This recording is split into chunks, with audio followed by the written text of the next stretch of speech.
inshallah. Briefly, I'm going to talk about approach to delayed puberty. No.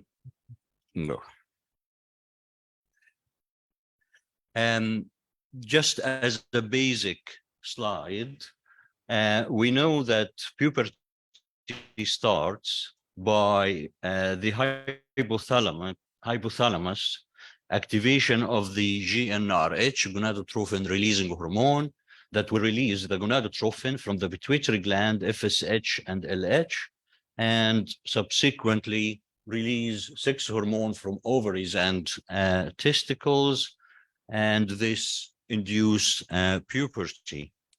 But as a clinical, the clinical scenario, people have different perception of puberty. So, for example, when I was practicing in England, I was asking, is there any signs of puberty? They will say yes or no. But now I'm in Abu Dhabi. When I ask signs, is there puberty? It's totally different, because I don't know what's in Egypt, but there is puberty in girls means menarche, means starting first period, and puberty in boys, in their view, is the nocturnal emission of sperms. So you have to be very accurate and very clear about when you ask the question. You don't ask, is there puberty? You ask, is there any body change? Is there any signs of puberty, before actually start to look at delayed puberty. And we know puberty have a sequence and had a pace. The first sign in puberty for boys is the testicular enlargement of 4 milliliter or 2 centimeters in length, followed by pubic hair, followed by axillary hair, and then finally with facial hair. And in girls, start by breast bud, followed by pubic hair, but sometimes pubic hair starts before breast bud, followed by axillary hair, and then period starts.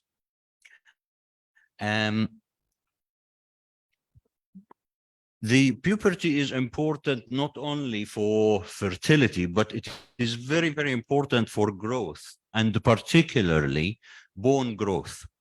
And of course, psychosocial well-being of the child with his peers when they start to compare themselves. The age where puberty starts is different from a place to another. So traditionally, we say 2 to 3 standard deviation, and the delayed puberty 2 to 3 standard deviation above the mean for a certain population. Puberty, this equate to starting puberty in girls between age of 8 and age 13, and in boys between age of 9 and 14. So the delayed puberty in girls, if there is no breast bud or actually pubic hair by age of 13, and no testicular enlargement by age of 14 in boys. Pubic hair is a bit difficult, because pubic hair could be only pubarchy, which is weakening of the adrenal gland that give androgens for girls and boys. So it's always better to take breast enlargement as the first sign of puberty. Apart from delayed puberty, more worrying is the stalled puberty, where puberty starts and then stops, or take very long time. This is always a bad news, because most likely it will need very long course of treatment. And I will go through this later. Causes of delayed puberty, if you just imagine the initial diagram, could be up in the hypothalamus and the pituitary, or in the gonads. The one in red are the most common ones. And it could be, for the first slide, this is the one for the secondary or hypogonadotropic hypogonadism, and this slide for causes in the gonads itself. And the one in reds are the one we normally or most likely we see. So to make it short, most likely cause for delayed puberty in boys, and particularly boys, is the constitutional delay in growth and puberty, followed by the nutrition insufficiency or chronic illnesses, and least likely are the syndrome like Turner syndrome, but we see more and more of the post-cancer survival. Very, very few, we don't know the cause for it.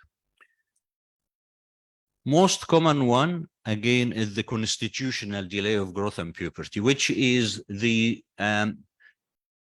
transient inactivity of the GnRH. It happened about 2% of the population, is most common in boys and not in girls.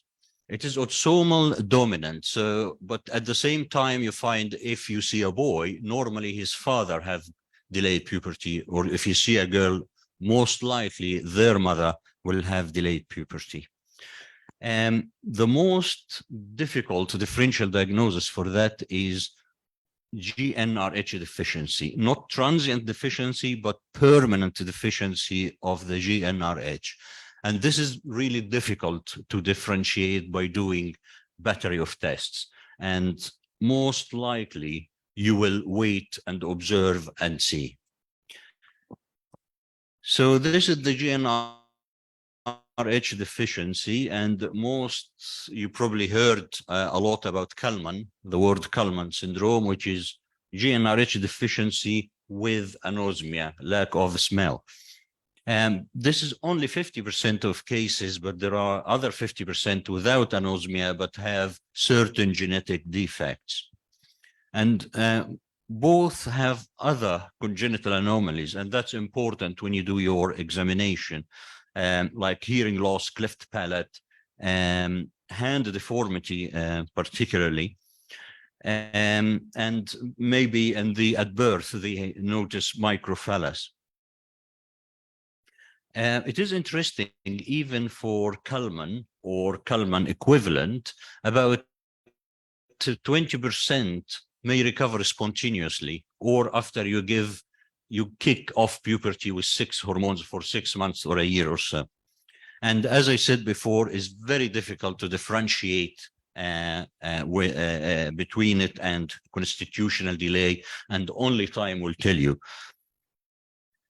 The stalled puberty, as I mentioned early, is not good news, because most likely it is due to tumor in the pituitary or in the hypothalamus, or Kalman or Kalman equivalent, which mean long-term treatment, or mosaic Turner or Klinefelter. So you can see most of them are really long-term management. So you should be more worried when puberty starts and stops. During your history, you look for the history of chronic illnesses in all system. You do system review, and you look for other congenital anomalies like I mentioned early, because this will tell you about the GnRH deficiency or chromosomal disorders, absent smell and Kalman, but most importantly is the family history of delayed puberty, like we mentioned, and this is the most common cause. Chemotherapy, opioid abuse, and trauma or infection, actually. During examination is height and span for Klinefelter, features of Down syndrome, but again, as you all know, sometimes you can easily miss Down syndrome because their feature could be very non-specific. So we always advise any girl who's short and having delayed puberty, even if they don't have feature suggestive of Turner, is easy to do chromosomal analysis. Should examine the testes, and if you don't have the orchidometer, which is, I'm sure you are aware of it, testes should be more than 4 or 4 and above for puberty. But if not, then measure it with a ruler to make sure it is 2 centimeters or more. Initial investigation we normally do is, first thing is bone age. So we did the history, the examination, we keep in mind some differential, but bone age is always helpful to assess the final adult height. And always in constitutional delay, there will be a bone age delay by about 20%, which means if a boy is 14, the bone age should be delayed by about 2.8 years. So around 11 and a half or something like that. But also keep in mind bone age reporting is not easy. And there is a huge variability. If you give the same X-ray of the left hand and wrist to a different radiologist, they will give you different bone age. So you should deal with somebody you trust that they will give you nearly accurate bone age. First blood test to do is just a screening for systemic illnesses, and particularly for thyroid function test, because this you can easily miss.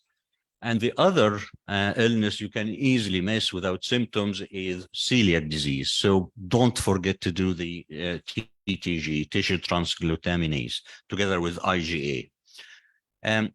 Then you go to the next step, which is the measure the hormonal test. To screen for pituitary, you can do the TSH and IGF-1 and the prolactin. Particularly prolactin is to exclude prolactinoma, which is not very common. But more importantly is the LH and FSH, because this will divide your differential diagnosis into 2 major groups. So if the LH and FSH are raised, it means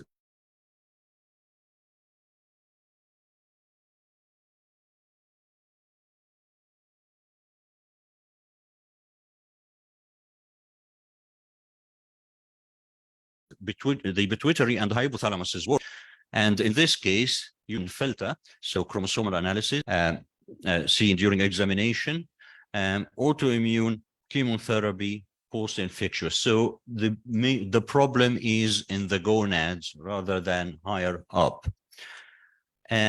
But if the the LH and FSH are low, or actually normal, then you start to think about the defect is higher up in the hypothalamus or in the pituitary. And as I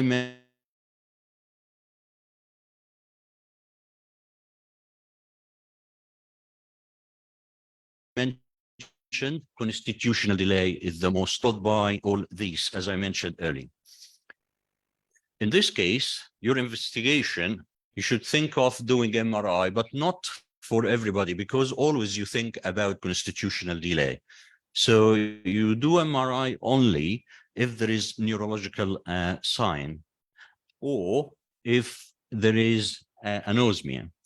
And make sure when you order the MRI is to do olfactory segments. So you should mention in the request form to look for the olfactory bulb for Kallmann syndrome, because this can save you from doing genetic testing. But in this case, a boy or a girl, normally above age of 17 or 18 when you start to think about doing these things. Prolactin and IGF-1, as mentioned earlier, and transferrin saturation, because they say hemochromatosis, which is very rare, can cause delayed puberty. Some people, I don't use it. Some colleagues measure the inhibin B, because inhibin B is produced by the testicle. So when the testicle matures, the inhibin B level rises. So if you do serial measurements, this will tell you actually the testicle is maturing and puberty is imminent. Some have tried to differentiate between constitutional delay of growth and puberty and GnRH deficiency using kisspeptin stimulation test. But again, there is a huge overlap and is not very commonly used test. So you did your history, your examination, you did your initial investigations, and then you have differential diagnosis in mind, and you come to the treatment. If there is a treatable condition, of course, you'll treat it. If there is hypothyroidism, for example, or there is systemic illness or tumor excision or something like this.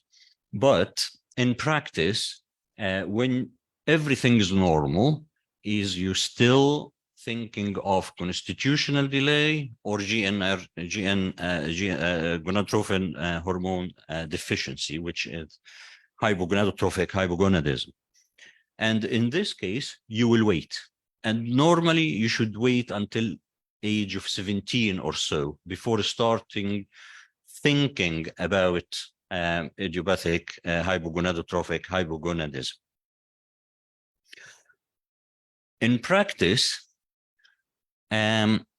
we, particularly boys, girls normally tolerate well delayment in their puberty, but boys always get anxious that their peers are, their friends are getting taller,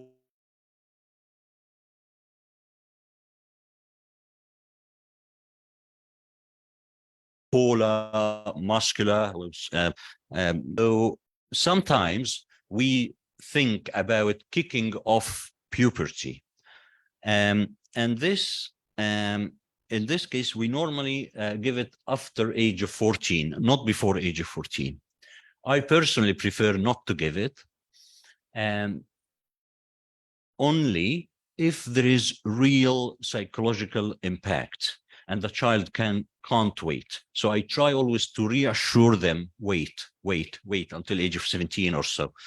But if not, we give small dose of 6 hormone to kick off puberty for boys above 14 or girls above 13.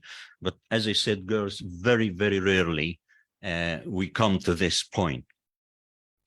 And the idea is to give low dose 6 hormone mainly to avoid epiphyseal closure, because, you know, the bone growth is dependent on not only growth hormone, but also on the 6 hormones. But actually, estradiol is the one that grow bone and close epiphyses. So it should be in low dose, because otherwise the boy or girl will end up being short.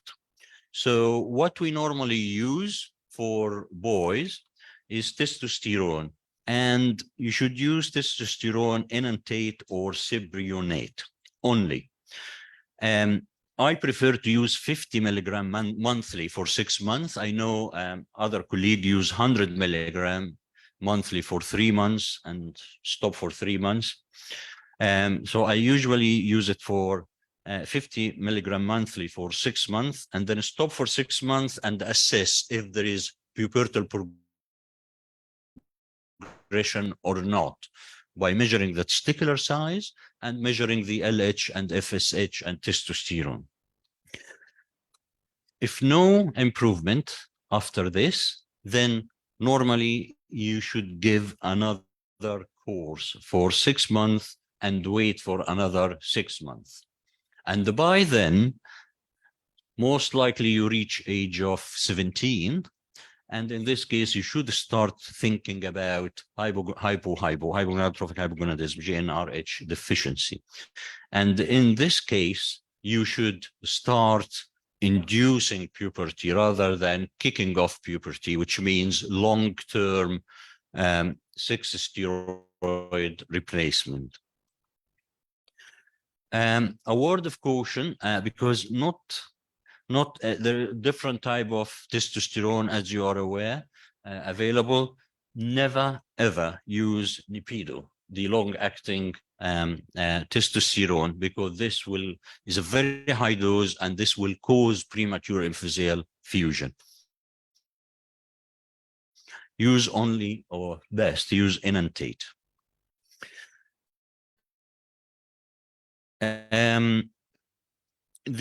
If we reach the point, age of 17, 18, diagnosed of hypogonadotrophic hypogonadism, so we should induce puberty and maintain the child on testosterone. So again, we start by 50, increase every 6 months, another 50 until you reach 250. After that, you can use the long-acting Nipido every 10 to 14 weeks. Some colleague, as you're aware, there is oral testosterone. Some colleague use it. I don't prefer it, but very, very occasionally we use it for those who are very needle phobic and they can't have injections, because it is variable. The absorption is variable, and also it is licensed only for adult. In girls, we should use it again over 2 to 3 years, and we should be more gradual, because if you use estradiol very quickly, the breast shape will be odd. It will be tubular rather than round. So it should be in a small dose with a small increment. What you should use depends what you have in your area. I'm not sure what's available in Egypt. And ideally, if you have matrix patch, I think this is the best. But I know, for example, in England is not available, and Abu Dhabi also is not available. I don't know what's in Egypt. So normally the 17 beta estradiol is probably slightly better than the synthetic ethinyl estradiol. In terms of breast development, uterine size, the natural 17 beta is better, which comes in patch or tablets, but if only available. And a word of caution, never used combined pills to induce puberty. It's wrong. Don't use oral contraceptive pills. And never introduce progesterone until full breast development. As I said, 17 beta is better, but it depends what you are having. And in England, what we always have is the ethinyl estradiol. We have lots of experience with that, but actually it is very expensive. And always you should give small dose. Is 2 microgram, not milligram. It is microgram. And it's normally like produced specifically for the patient. So you should ask the manufacturer to do it. And that's why it is very expensive. These are all the available estradiol available anywhere in the world. So you choose which one you have. The one we have currently is the 10 microgram. So we use in a small dose. We are normally aiming to use every 6 months, 2, 4, 6, 8, 10. So in order to mimic this. We half tablet of the 10 every other day, and so on and so forth, like this. So to cut the long story short, the cut-off age for delayed puberty is 13 for girls, 14 for boys. Always get worried when it is stalled rather than delayed puberty. And most common cause is the constitutional delay. That's what we commonly see. And what you need is to reassure parents and particularly the child. And in some occasion, you might need to kick off puberty. But the GnRH deficiency, you should start to think about it after age of 17, and never use long-acting testosterone to induce puberty, and don't initiate progesterone before full breast development. And thank you very much.